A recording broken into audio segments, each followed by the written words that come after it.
Assalamualaikum warahmatullahi wabarakatuh. Kita lanjut dengan subbab Metopen di bagian topik penelitian untuk bidang manajemen keuangan. Yang lalu adalah manajemen pemasaran. Nah, untuk manajemen keuangan ini kita akan jabarkan apa aja sebenarnya yang dibahas yang dibahas untuk topik penelitian di manajemen keuangan. Yang pertama sebenarnya banyak tema-tema penelitian di bidang keuangan. Namun ini adalah beberapa contoh ya. Di luar itu pun teman-teman boleh kok mengambil penelitian-penelitian di bidang lainnya yang selain yang saya kasih contoh di sini. Nah, kalau kita bicara tentang keuangan ya, orientasi atau mindset kebanyakan orang itu adalah menghitung ya, kebanyakan menghitung. Tetapi kali ini di keuangan ini kita juga bisa lari ke riset yang bertema misalnya e-money ya. Kemudian di sini ada kartu prabayar misalnya. Sekarang kan banyak digunakan itu kan tidak menggunakan tunai ya, sekarang menggunakan e-money ya. Ini banyak teman-teman, boleh kita ambil penelitian orientasi dalam kemudahan penggunaan transaksi menggunakan kartu prabayar misalnya kayak gitu. Nah, ini juga bisa ya, dompet elektronik, e-wallet ya, ada GoPay, ada OVO, ada Dana, Link Aja, ShopeePay, itu juga sudah banyak digunakan. Ini juga bisa kita teliti ya, padahal ini juga ada di sekitar kita ya, baik itu yang menggunakan adalah mahasiswa, yang menggunakan adalah masyarakat, yang menggunakan adalah pelaku UMKM, itu juga bisa. Nah, ini juga bisa masuk dalam pemanfaatan teknologi ya sebenarnya, sesuai dengan visi misi kita. Ini juga kita bisa melakukan penelitian dengan menggunakan e-wallet.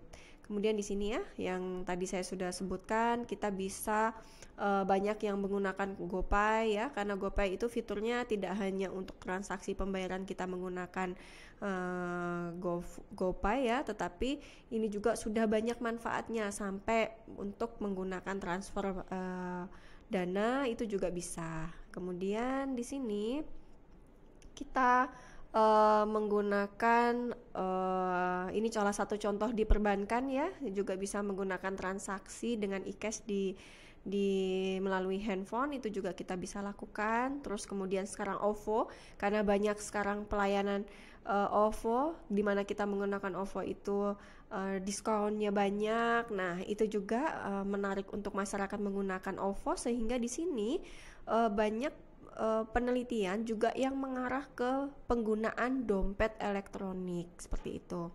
Nah, teman-teman masih ingat yang waktu itu kita masih tetap menggunakan Google Scholar apabila nanti teman-teman mau menelitinya tentang elektronik e-money misalnya.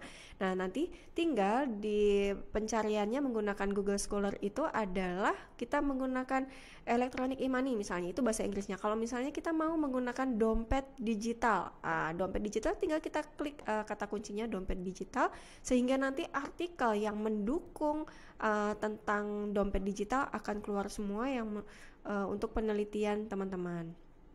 Kemudian ini masih ya, kalau masih ada yang menggunakan internet banking, tapi sekarang sudah banyak beralih ke m-banking ya. Kalau internet banking juga sebenarnya bisa, tapi rata-rata masyarakat sekarang menggunakan m-banking. Nah, sama tetap ya, di Google Scholar-nya teman-teman klik kata kuncinya, kemudian kita cari atau kita kumpulkan jika kita pengen meneliti tentang internet banking misalnya.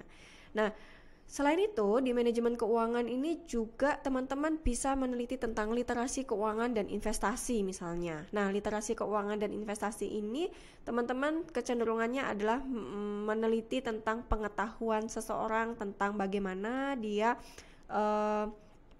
mengetahui tentang keuangan seperti itu. Jadi misalnya bagaimana pengelolaannya, bagaimana pemahamannya, bagaimana pengetahuannya, seperti itu ya. Jadi kita bisa meneliti tentang finansial literasi, perencanaan keuangan, pengelolaan keuangan. Nah, itu nanti siapa yang kita akan teliti? Yang kita akan teliti itu bisa jadi yang tadi saya sebutkan, mahasiswa atau teman-teman kita, ibu rumah tangga juga bisa, UMKM juga bisa, seperti itu. Nah, ini tentang investasi khususnya.